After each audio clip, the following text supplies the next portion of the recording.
The World's Game.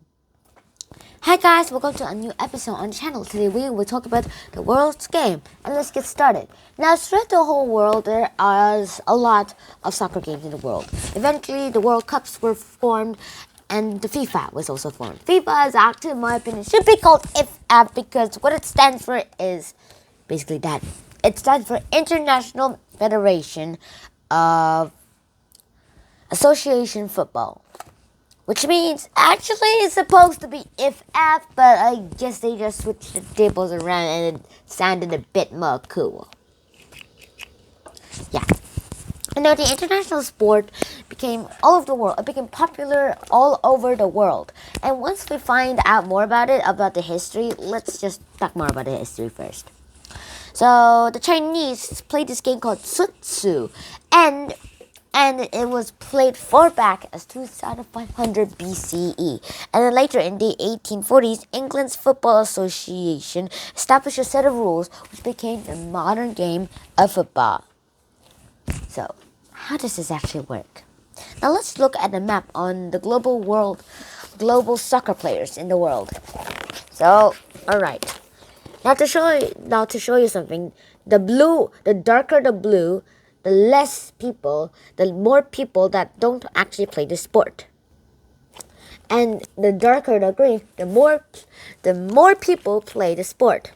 Alright, so looking at this map, most North Americans and some Asians and all of Australia do not play soccer. That's not their main sport. A country in South America does play the sport. Great Britain doesn't actually give it as its main sport. It's probably cricket. And China, Korea, China, Mongolia, India, and the other countries play it. While South Korea plays, well, Japan doesn't. And then Europe, and then most of Europe except, I guess, Britain. Is that Britain? No. Except part of Britain. It's a part of Britain. And it's Finland. Don't play the sport that much. And then here in Africa, it turns out that's where the continent has the most country that has the players most played. Well, next to Europe, that is. And then, look at North America. Most two countries actually play the sport. But the largest pieces of land, like Canada, Alaska, and the United States of America, don't actually play the sport that much. Even though I have heard that most Americans that I ever knew sometimes play soccer. Yeah. And that's how soccer was formed. And now onto the fan part. Soccer has a lot of fans. And why? First of all, there are a lot of reasons. Let's talk about parents first. Parents like soccer because a lot of soccer associations phone to their parents saying, hey, he can only get into the soccer association if he can go to school and has a good grade. And everybody's like, okay, we better do this. That's how parents actually get a trick into their kids to get a better education and get smarter or become a cosmologist, scientist, not a soccer person, I guess. And yes, that is a trick that parents sometimes use.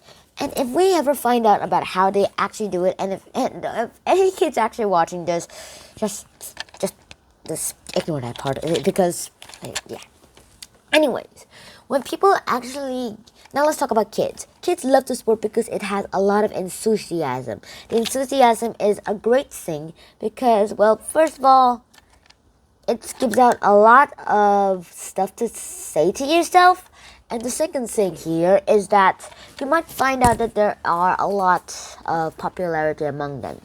Because of its agility, not a lot of people actually know why it actually happens, why a lot of kids actually like soccer. But however, it might be, there are some possible reasons that is because of the teamwork, that if your team wins, it's your win. If your team loses, it's your loss. It's your losing. So every win is your win. Every lose is your lose. Get it? That is how it works. And also the agility of sports. That's also a good part into this soccer thing. So yeah, this is where I'll end this episode. I hope you enjoyed this episode as I did. Play a like, share, and subscribe to the channel if you haven't already. And I'll see you in the next episode. Shanhan out. Peace.